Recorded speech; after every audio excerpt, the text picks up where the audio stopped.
Pastor Alan, eu leio a Bíblia e não consigo entender. O que eu faço? Você me ajuda? Hoje nós vamos conversar sobre interpretação bíblica aqui na Quinta Teológica.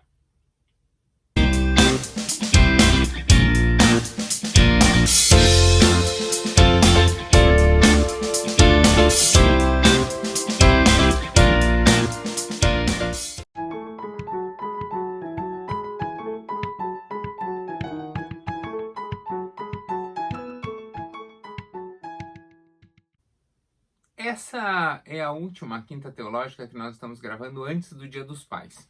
E eu fiquei pensando algo que poderia...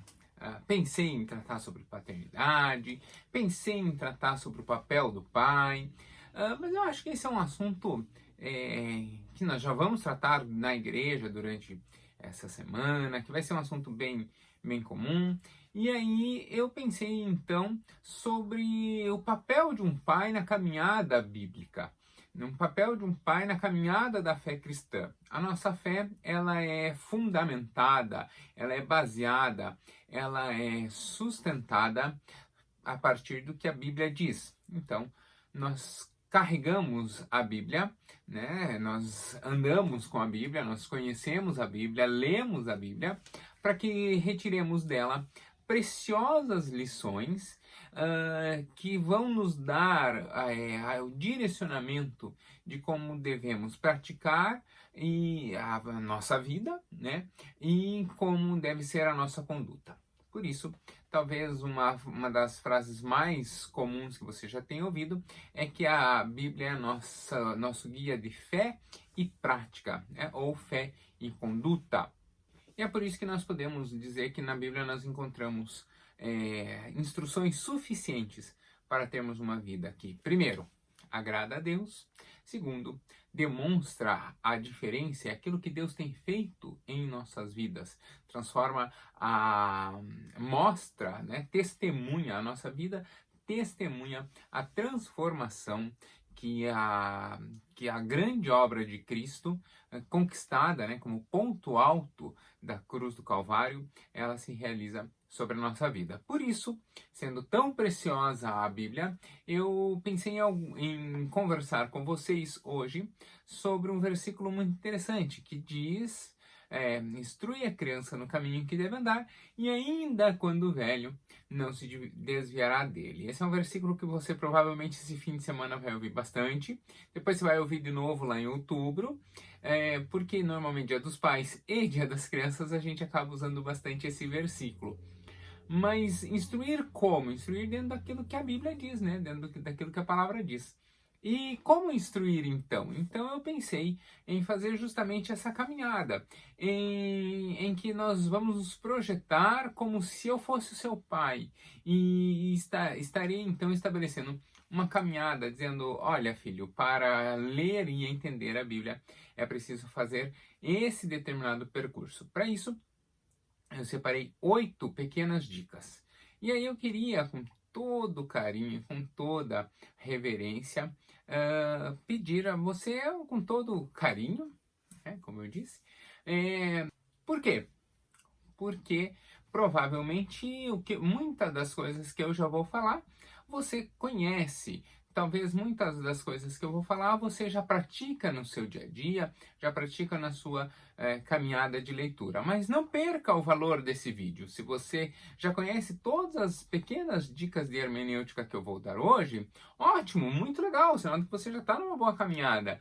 Mas principalmente aproveite esse vídeo então e encaminha para aquele seu amigo que está começando a ler a Bíblia, para aquela sua tia que tem muita vontade de ler, mas lê e diz que não entende, para alguém que é para o seu filho, para o seu adolescente, né? Seu filho às vezes adolescente, ou até pré-adolescente, né? Um QA, que está começando a ler por si só a Bíblia, para ele aprender como interpretar bem a Bíblia, e principalmente para os neófitos, né? Para o pessoal que é novo na fé.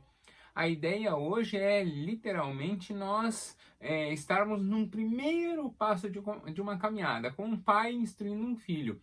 Então, se você já tem uma caminhada a mais à frente, você já tem o coração preparado para entender que de vez em quando nós precisamos voltar. Você vê, 2 semanas atrás nós tratamos sobre o tempo.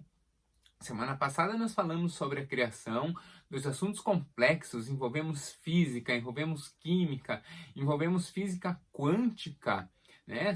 Envolvemos atomicidade de átomos, né? Então os átomos atômicos, os relógios atômicos, assuntos complexos. E aí, essa semana nós vamos para um assunto mais light. Por quê? Porque a vida cristã é assim. Tem momentos em que nós buscamos altíssima instrução, em outros momentos nós buscamos uma instrução um pouco mais tranquila para que todos nós caminhamos juntos e cheguemos juntos à plenitude de Cristo. Evidentemente, conhecer a Bíblia não nos traz salvação, né? O que traz salvação é realmente a obra de Cristo, mas é preciso conhecer a Bíblia para reconhecer que a morte daquele rapaz de 33 anos lá nas terras de Israel, 20 séculos atrás, para reconhecer que ele era o Messias. Nós conseguimos perceber que Jesus era o Messias porque, sejamos honestos, muitos homens morreram naquele ano e muitos homens morreram naquela época e muitos homens morreram se dizendo ser o Messias. Como que nós sabemos que Jesus efetivamente é o Messias? Porque as Escrituras demonstram isso. Não apenas os textos que falam de Jesus, ou a partir de Jesus, né? Os textos anteriores também nos mostram que aquela pequena criança nascida lá na cidade de Belém Efrata, né, a menor das menores, em que estabeleceu todo um ministério, nós conseguimos perceber na vida de Jesus que ele efetivamente é o Messias. E como isso? Só conhecendo a Bíblia. Então a Bíblia ela é a mola propulsora, né, que vai nos fazer chegar ainda mais próximo a Deus, vai demonstrar a vontade de Deus revelada através das Escrituras. A Bíblia ela é suficiente. Aqui dentro tem toda a instrução que nós precisamos para ter uma vida suficiente que agrade a Deus, né? Então, a Bíblia ela é suficiente para nos instruir de tal modo que nós assim possamos conhecer mais a Deus. Mas ler a Bíblia, ler é extremamente importante. Eu te incentivo a ler a Bíblia, eu te incentivo a ter uma rotina de leitura da Bíblia. Existem programas, inclusive gratuitos, que você baixa no celular, planos de leitura bíblica. Se você parar 45 minutos todos os dias para ler a Bíblia, em 90 dias você leu tudo. Não é difícil, né? Em um ano você consegue ler 4 vezes a Bíblia. Mas aí é meio meta, né? Eu por exemplo, levo um ano e pouco para ler a Bíblia toda. Por quê? Porque eu não vou lendo por velocidade, né? Às vezes a minha leitura de 45 minutos não é 45 minutos lendo de começo a fim, ou se você lê 2 capítulos por dia, 3 capítulos por dia. Não, às vezes é um capítulo só, mas que eu leio com muita calma, vou mastigando com calminha, volto, leio as referências. Nós vamos ver tudo isso hoje. Então é uma leitura muito mais né? É uma leitura muito mais mastigada, uma leitura com muito mais calma. Procuro uma outra versão. Aqui diz tal coisa, mas e na outra versão, e na outra tradução. Então, toda essa caminhada com muita calma que eu vou fazendo. Por que isso? Porque ler a Bíblia é importante, mas, né, e eu te incentivo a ler, mas mais do que ler, muito mais importante do que ler, é ler e entender o que o texto diz, né? Ler por ler para cumprir a tabela, a gente lê.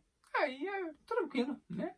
Tem seu valor, retém, né? A palavra nunca volta vazia. Então vou ler e pronto. Ok, tá bom. Agora, né, leia. Se você tem hábito zero de ler a Bíblia, leia nem que seja para cumprir tabela. Pronto. Te desafio a isso. E aí você pode parar até o vídeo por aqui se você quiser. Eu estou te desafiando a ler toda a Bíblia, você marca lá a tabelinha e lê tudo. Pronto. Agora, não, eu quero ter um relacionamento com Deus, eu quero que Deus fale ao meu coração, eu quero entender o que há de precioso nesse livro tão guardado, com tanto cuidado, com tanta reverência.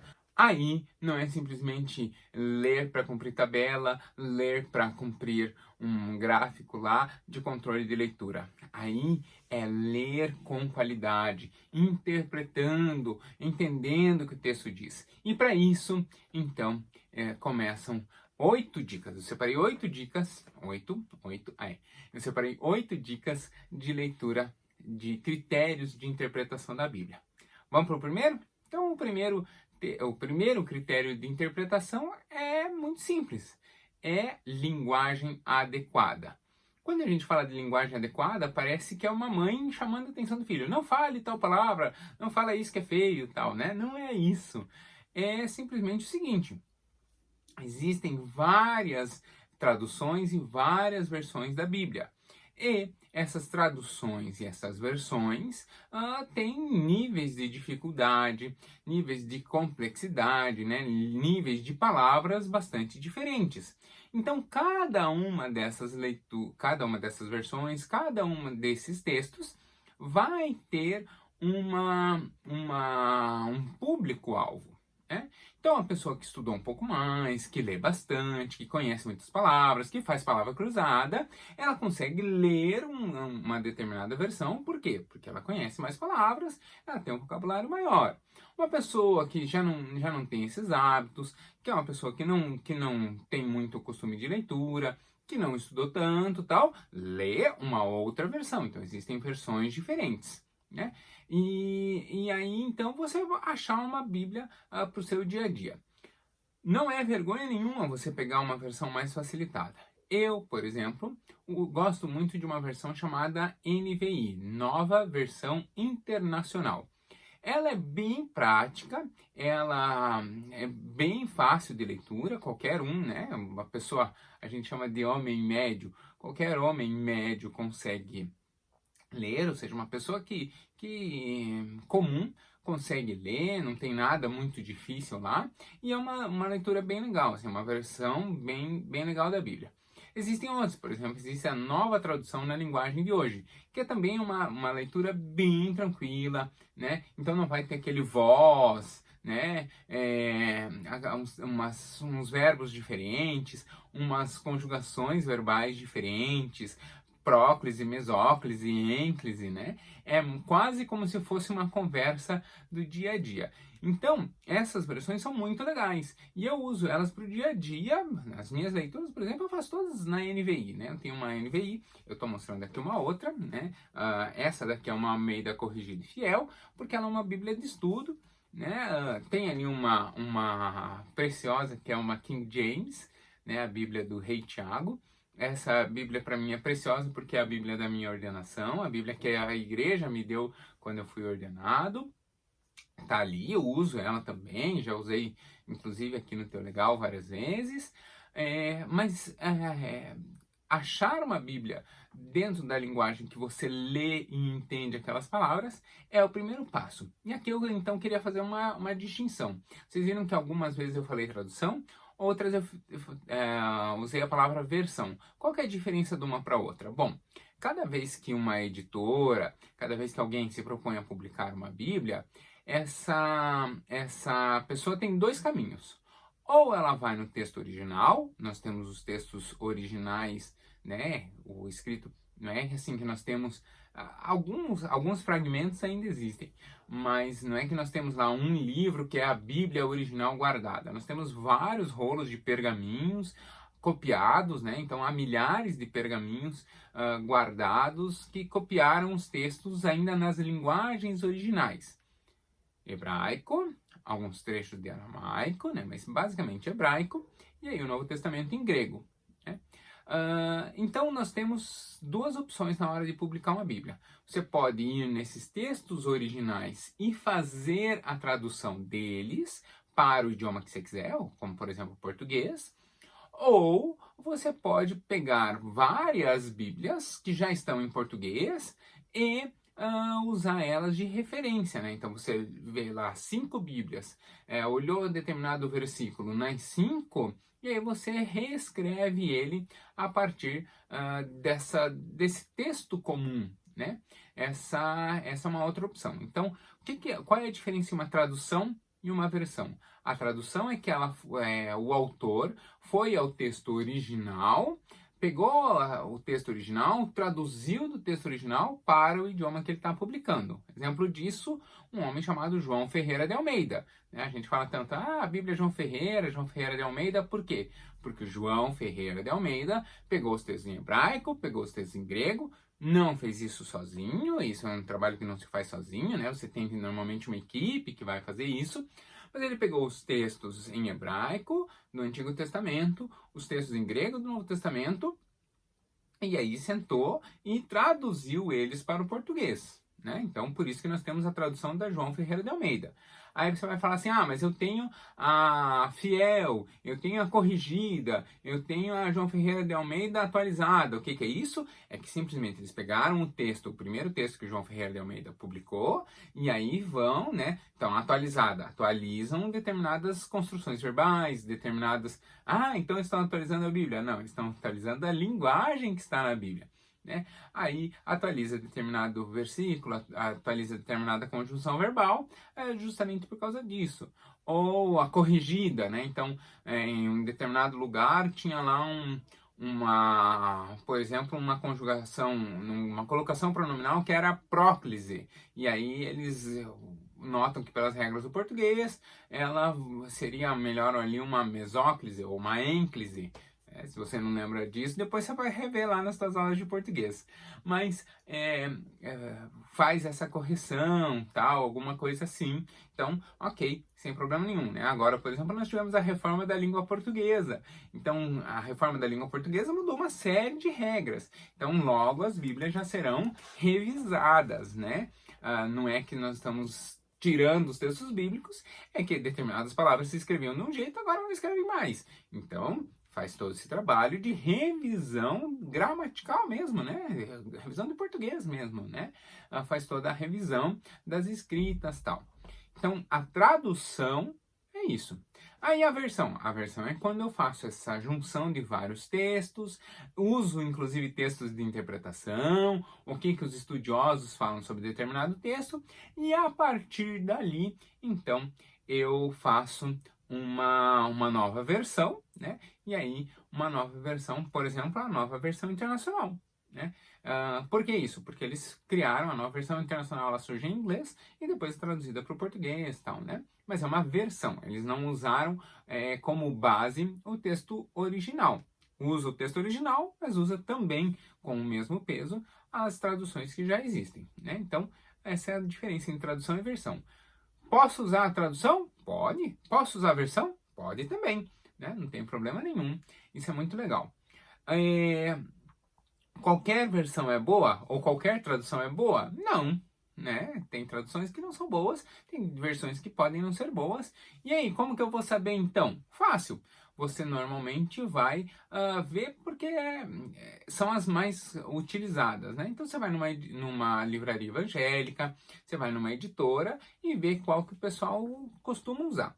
Eu, pessoalmente, qual que você usa? Pessoal, eu já estou te indicando, eu uso a NVI. Tá? Mas capa dura, capa mole, capa de couro, não sei o que, tanto faz, né? Aí vai, tem a borda dourada, isso não importa. Estou falando sobre o texto escrito. Pode usar a nova versão internacional, que é bem bacana, você vai conseguir bem legal e ela tem um texto bem bacana, tá? Eu não vendo Bíblia, não ganho nada com isso, mas o meu único ganho e a minha principal satisfação é que você tenha um bom texto na mão. Mas eu quero ler, por exemplo, existem umas novas versões. Não vou falar mal de nenhuma versão. Mas eu achei essa determinada Bíblia aqui para vender numa editora, sei lá, estranha e tal. Pode ser boa? Pode ser que sim, mas pode ser que não. Então, entre correr o risco, né, vai no clássico, que é melhor. Vai firminho ali no clássico que você corre menos risco. tá? Então, por dia a dia, ótimo, NVI, legal, nova tradução na linguagem de hoje. Ah, mas eu quero usar uma tradução, tudo bem? Tá, a linguagem de hoje é uma tradução, mas se você quiser também uma João Ferreira de Almeida também, sem problema nenhum, né? Uma atualizada é bem legal, tá? Essa minha aqui é a João Ferreira de Almeida atualizada. E a King James também? Também, King James também é legal. A King James tem um exemplo bem legal para a gente entender por que a Bíblia às vezes precisa de atualização, né? Quando ela foi publicada, o rei Tiago, rei da Inglaterra, pediu aos seus estudiosos que fizessem ela o mais fiel possível ao original. Então eles tentaram fazer a Bíblia mais fiel possível ao original. Ao ponto que tem uma descrição lá de animais, né? E aí tem um animal que, quando é descrito, o nome dele em hebraico é um animal de um chifre só.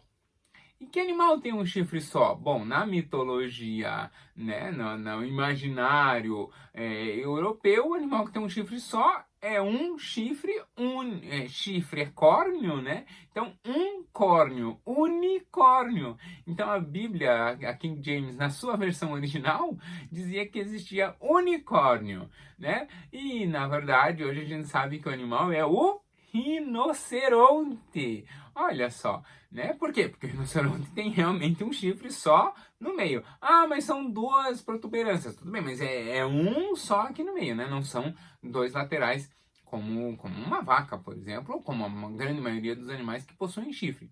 Então, é por isso que precisou de uma atualização, né? Porque o termo, foram muito específicos no termo, era animal de um chifre só, animal de um chifre só.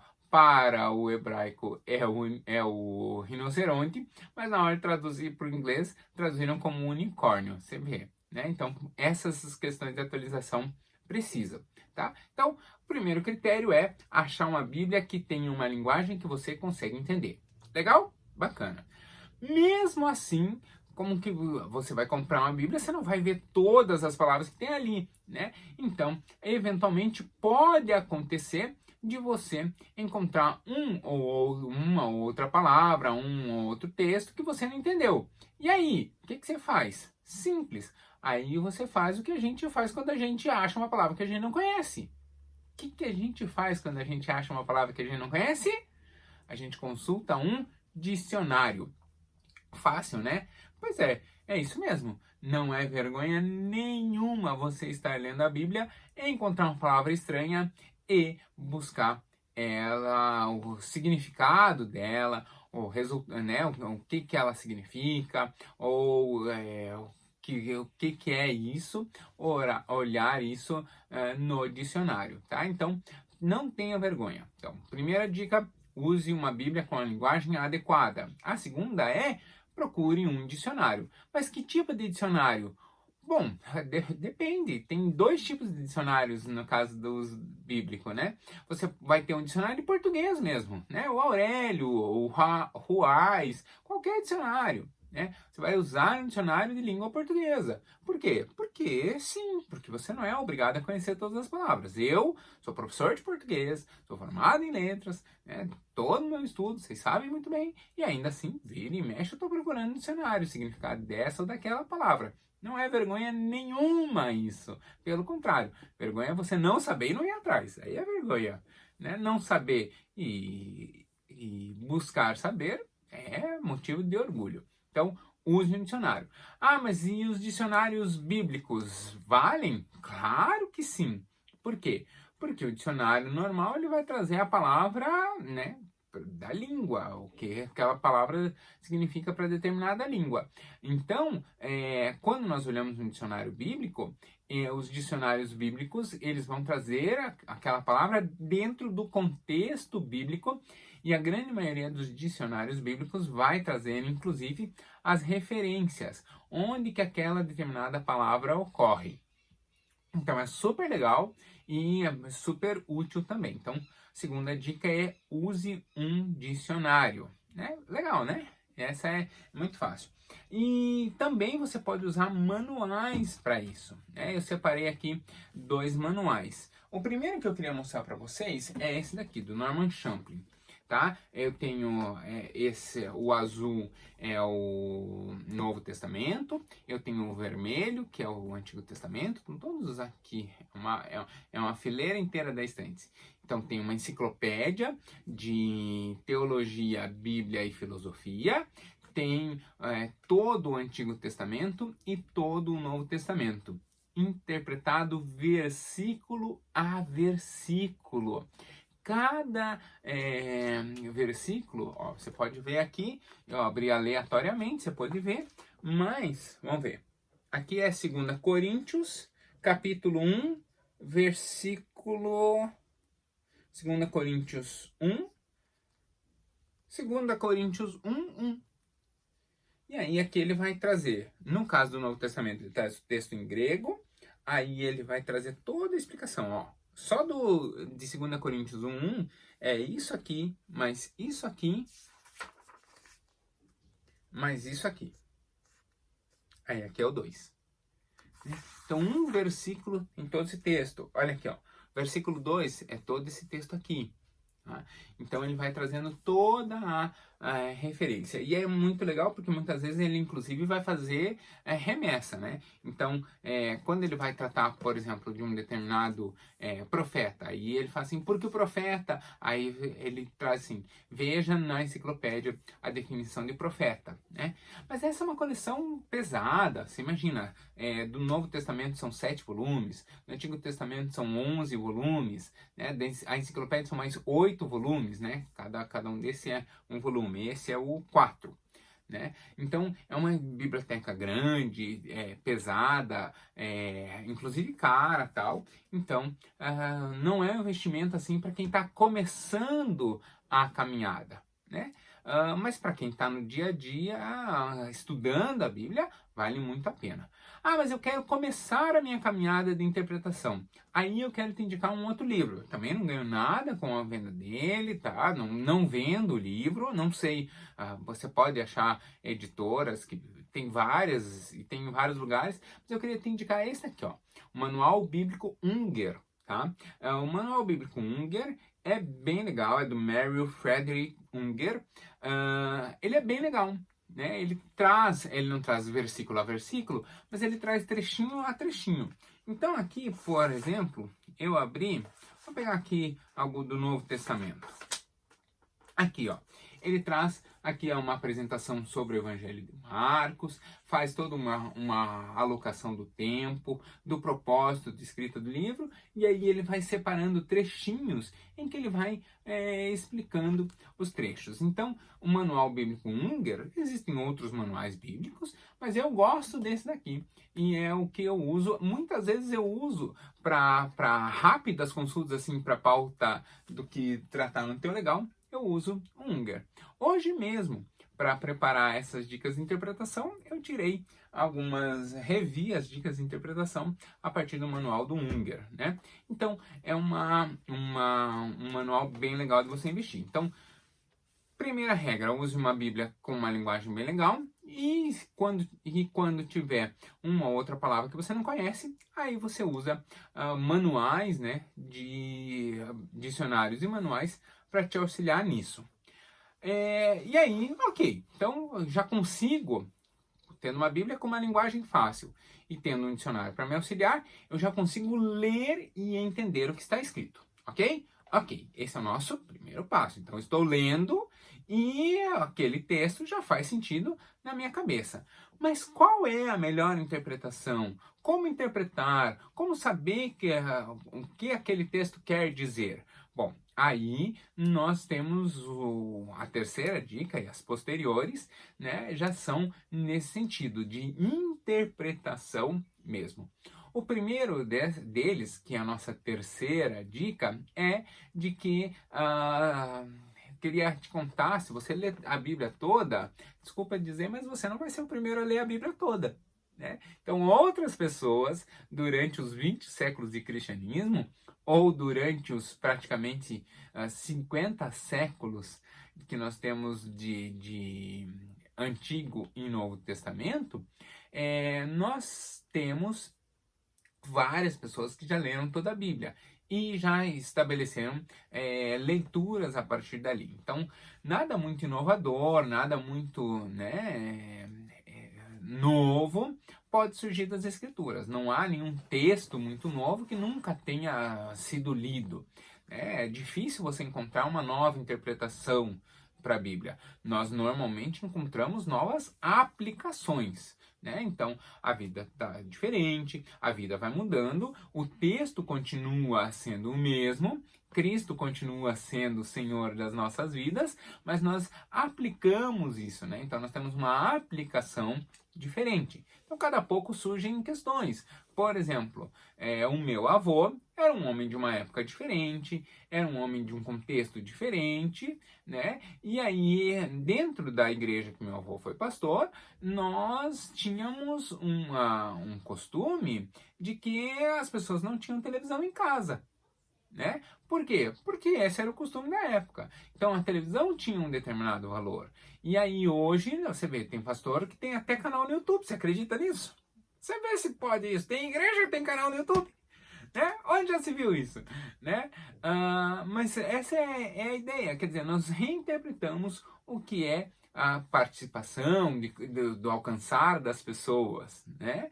Então, nós continuamos indo a todos os confins da terra, a Samaria, a Judéia, até os confins da terra. Dessa vez nós vamos de modo eletrônico. Então, as coisas vão se aplicando de modo diferente, mas a interpretação continua sendo a mesma. Então, a terceira dica é: se apoie em leituras anteriores. Então, como que esse texto comumente é interpretado? Como esse texto normalmente é entendido? Né? Não precisa ir muito longe. A gente tem várias interpretações disso. Há igrejas que já têm alguns textos, inclusive consagrados. Olha, nossa visão sobre determinado assunto é esse. Os batistas têm isso. Você acha nos nossos sites, por exemplo, da Convenção Batista Brasileira. Você acha toda essa documentação. Então, as leituras anteriores são sempre um bom referencial. Ah, mas eu não quero ficar consultando os textos históricos. Tudo bem. Então, vale para você também a quarta dica. Não que para quem consulte antes não vale, mas tenho mais uma dica. Uma dica que precisa ser dada é que nós temos um só texto. Eu falo a Bíblia, né? Ah, mas são 66 livros, então não são as Bíblias ou os livros. Sim, são os livros, mas é a Bíblia. Por quê? Porque ser um texto só faz diferença na interpretação. Então, nós temos vários textos escritos por autores diferentes, são cerca de 40 autores da Bíblia, que escrevem os 66 livros, né? Em tempos diferentes. A Bíblia leva alguns séculos para ser escrita na sua totalidade, escrito em lugares diferentes, nem todos estavam, né? Tem trecho que foi escrito no Egito, tem trecho que foi escrito aqui, ali e tal. Então, em lugares diferentes, em cidades diferentes, em contextos diferentes, mas é um texto só. Ou seja, os textos conversam entre eles, né? E é justamente por ser um texto só que então nós temos que colocar um óculos. E aí é a nossa quinta dica. Para você entender o Antigo Testamento, olhe a partir dos olhos do Novo Testamento. Por quê? Aí eu vou pegar uma outra Bíblia aqui, um pouquinho diferente. Essa Bíblia é uma Bíblia hebraica.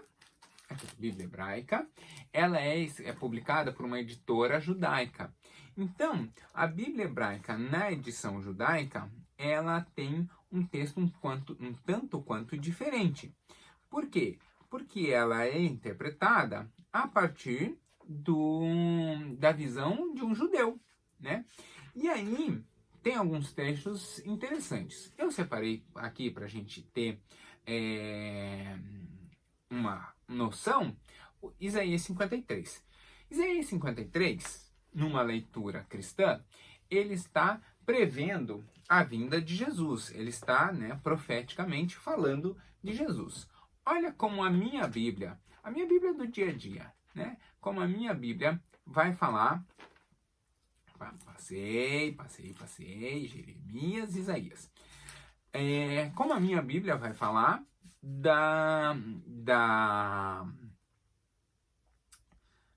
como a minha Bíblia vai falar a respeito dessa profecia de Jesus. Então, quando eu estou olhando Isaías 53, a partir do versículo 5, Isaías 53, 5, na Bíblia, nessa minha Bíblia, da Sociedade Bíblica do Brasil, publicada junto com a editora AD Santos, né, a Bíblia do pastor Adélcio, que foi um trabalho precioso que o pastor Adélcio fez junto com vários outros professores. O professor Jaziel também está aqui nessa Bíblia, né, nos textos de apoio dessa Bíblia. Isaías 53, versículo 5, diz assim: mas ele foi moído pelas nossas transgressões e moído pelas nossas iniquidades. O castigo que nos traz paz estava sobre ele, e pelas suas pisaduras fomos sarados. Legal? Lindo, né? Então, mostrando que o sacrifício de Jesus é aquele que leva, né? Jesus leva sobre si as nossas iniquidades, as nossas transgressões. Mas Isaías 53, 5, num texto judaico, diz assim: na verdade, era o sofrimento das nações que Israel suportava, e as dores que oprimiam a nação de Israel. Mas nós consideramos um ser aflito e golpeado, ferido por Deus. Mas espera aí, por que Isaías na Bíblia cristã está dizendo ele e na Bíblia hebraica está dizendo Israel? Mas olha só que interessante, na Bíblia hebraica, quando ele fala assim das nações, ele vai colocar entre parênteses Israel. Por que ele coloca entre parênteses? Porque é uma forma de interpretar. Então, os judeus, ao olhar esse texto, por não reconhecerem Jesus como Messias, eles interpretam que esse ele, a Bíblia cristã só diz ele. A Bíblia hebraica diz assim, ele quem? A nação de Israel. Entendeu? Então, quando nós olhamos para o Antigo Testamento com os olhos do Novo Testamento, aí nós enxergamos claramente e indubitavelmente a figura de Jesus. Legal, né? Então, olhar para o Antigo Testamento com olhos do Novo Testamento. Legal? Então, essa é a quinta dica. E aí tem uma sexta, que é nós precisamos entender que tipo de texto é. Por quê? Porque o tipo de texto também vai fazer diferença. Como assim? Simples, nós temos vários textos na Bíblia. Nós temos textos proféticos, nós temos textos históricos, nós temos textos poéticos, nós temos textos, né? Nós temos cartas. Então, conforme o tipo de texto, nós vamos ter determinadas interpretações. Por exemplo, João vai dizer que Deus é Espírito. Ok, quando diz que Deus é Espírito, então mas veja, João, que tipo de texto é? Ah, mas João é o Evangelho. Ah, então, João é o Evangelho, então tudo bem. Então, quando nós olhamos para João dizendo que Deus é Espírito, nós entendemos que a palavra Espírito significa... o que será que significa? Significa Espírito. Por quê? Porque ali é um texto que está contando uma história. Então não tinha por que João dizer que Deus era Espírito e esse Espírito significar, ai meu Deus, alguma outra coisa, né? Agora, tem determinados textos que não é bem assim. Por quê? Porque quando aparece uma determinada posição, ou determinada né, alguma determinada qualidade, alguma coisa assim, a gente precisa entender. Por exemplo, Jesus fala assim, eu sou o pão da vida. Jesus era feito de carne e osso? Jesus era homem, né, matéria, assim, tal? Ou ele era feito de farinha de trigo e água e fermento? Porque pão é feito com isso, farinha, água, fermento e eventualmente algum condimento a mais. Ah, mas então Jesus era realmente o pão?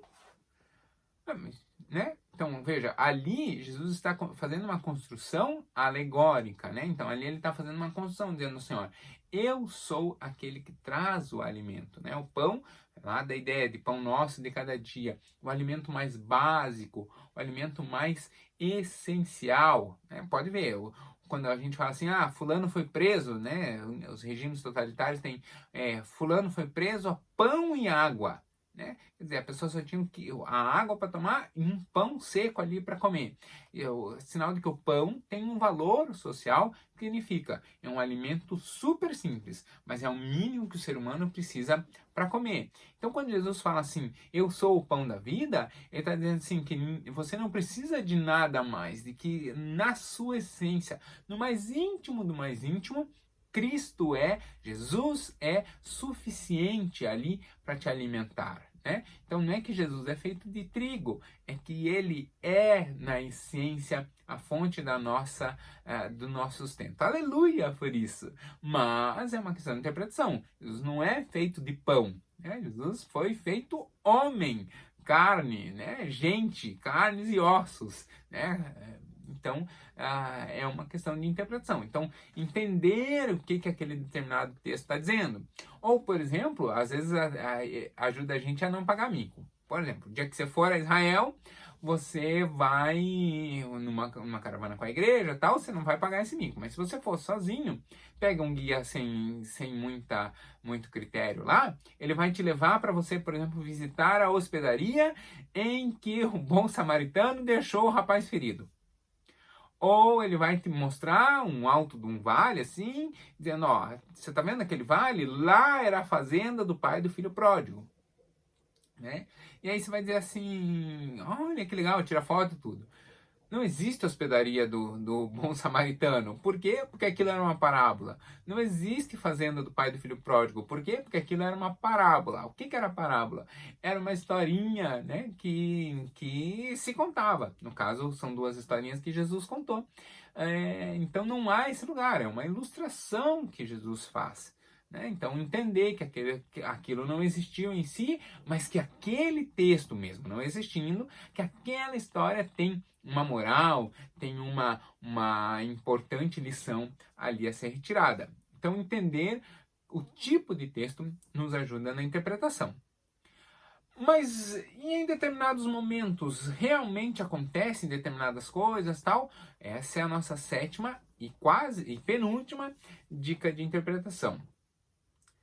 O mais simples, a sétima e penúltima dica é a seguinte: a versão mais simples de um determinado fato é a versão que deve se manter. Por quê? Porque nós sempre podemos pensar em algo muito miraculoso, né? Em algo muito grandioso, tal, e que possa ter ocorrido. E aí, se tem uma versão mais simples, é ela que valeu. Por exemplo, vamos pegar um fato do Antigo Testamento. O povo atravessou o mar. Moisés levanta o seu cajado, o mar se abre e o povo passa. Ok? Todo mundo conhece essa cena? Ok.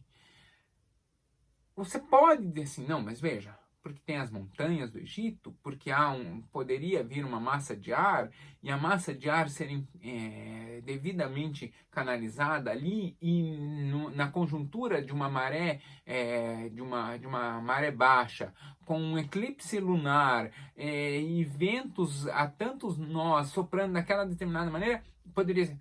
Cara, é um conjunto de coisas muito difícil de acontecer. Então, qual é mais fácil de acontecer? É o milagre, né? Que é o mais fácil no sentido de que o milagre pode acontecer facilmente, mas simplesmente é um milagre, pronto, né? E aí, pronto, aconteceu o milagre, o mar abriu, o povo passou, os egípcios vêm, o mar fecha e pronto, né? É a interpretação mais simples, portanto, essa é a interpretação que fica. Né? Mas e a outra interpretação? Não poderia efetivamente acontecer? Bom, até poderia, mas essa é uma interpretação do que a gente chama de heterodoxa. Você já ouviu falar em ortodoxo? Ortodoxo é simples, é a interpretação tradicional. E aí eu peguei aqui um exemplo, mas tem um exemplo bem claro disso. E inclusive, nas 10 pragas, a gente tem a transformação do Nilo em sangue.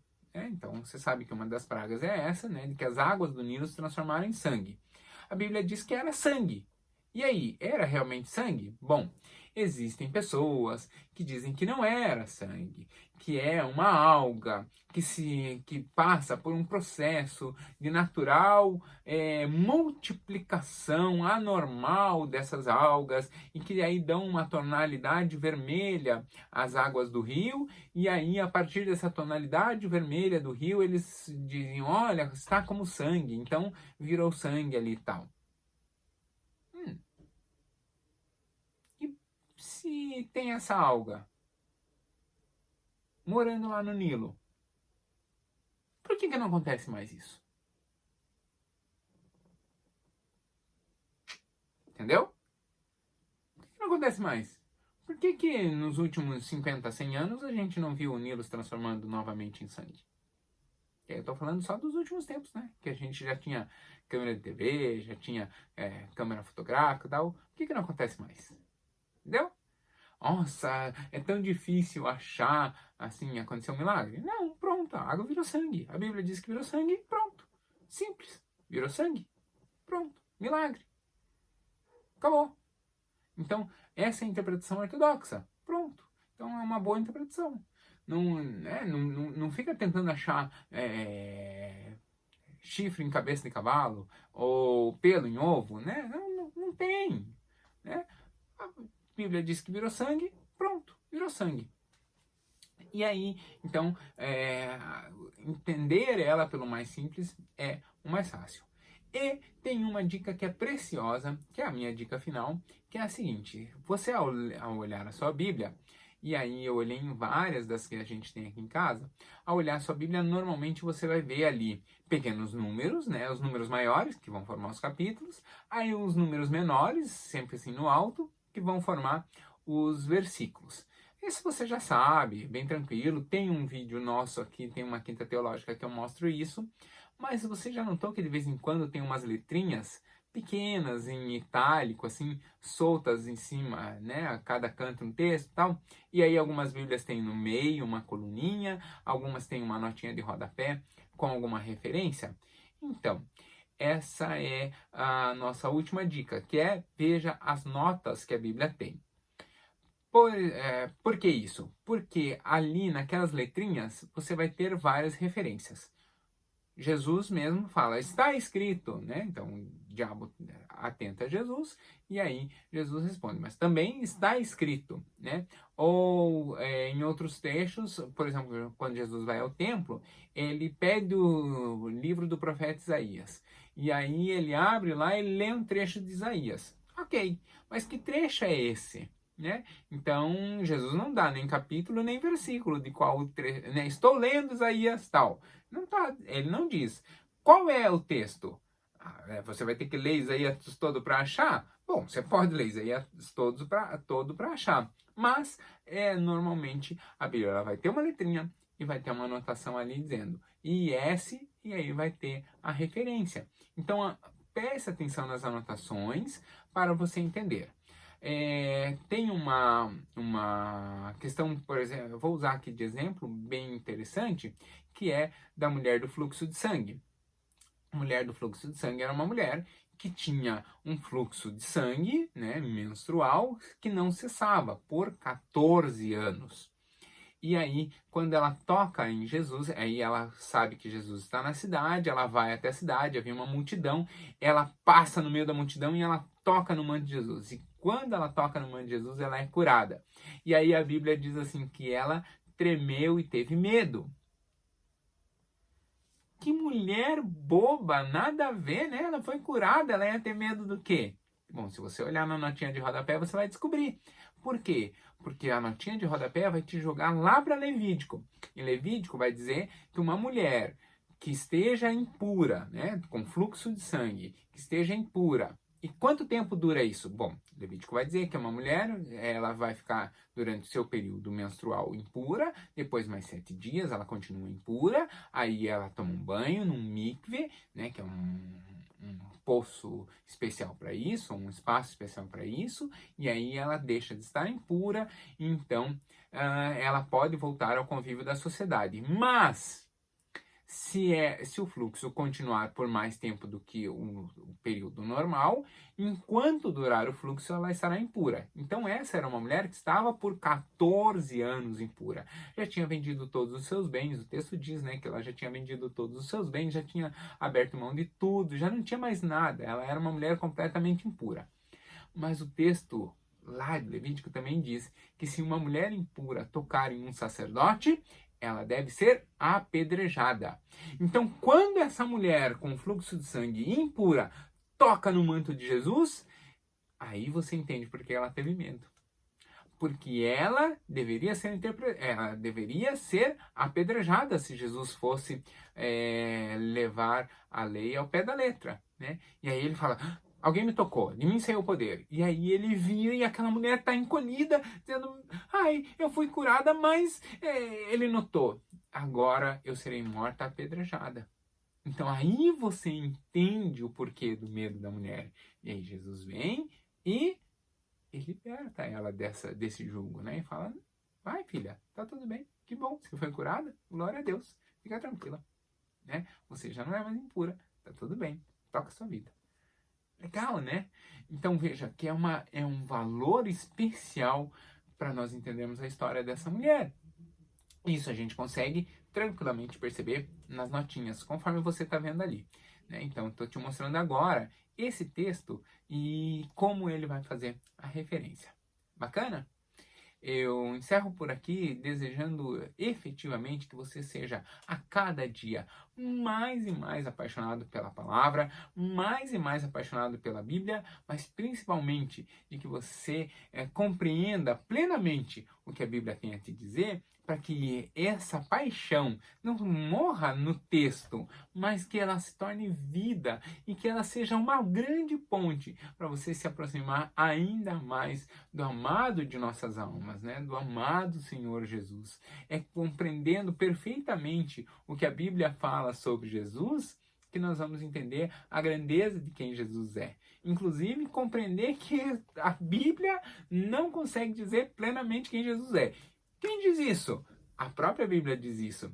João 21, 25 vai dizer que se nós fôssemos escrever todas as maravilhas que Jesus realizou, não haveria livros suficientes no mundo. Ou seja, há muitas maravilhas que Jesus realizou que nem estão gravadas nas Escrituras. Mas é compreendendo o que o texto diz sobre Jesus e sobre tantos outros personagens bíblicos que nós nos conhecemos melhor e nosso relacionamento com Deus só melhora.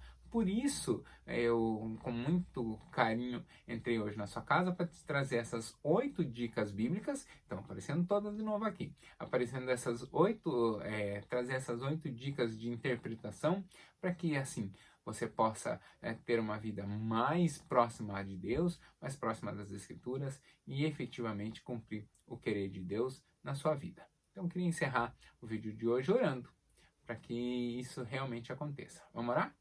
Senhor, eu abençoo a vida de cada um que tenha nos acompanhado até aqui. Desde já eu peço que o Senhor esteja derramando sobre a mente e o coração de cada um uma porção dobrada do seu entendimento e que eles possam encontrar na Tua palavra cada uma das palavras de conforto e incentivo que precisam. Abençoe a nossa vida, a nossa mente, o nosso coração, para que nós tenhamos a ousadia de buscar a Tua palavra e buscar o Teu querer, mas toda a reverência para fazer uma boa interpretação bíblica e isso nos aproximar ainda mais do Senhor.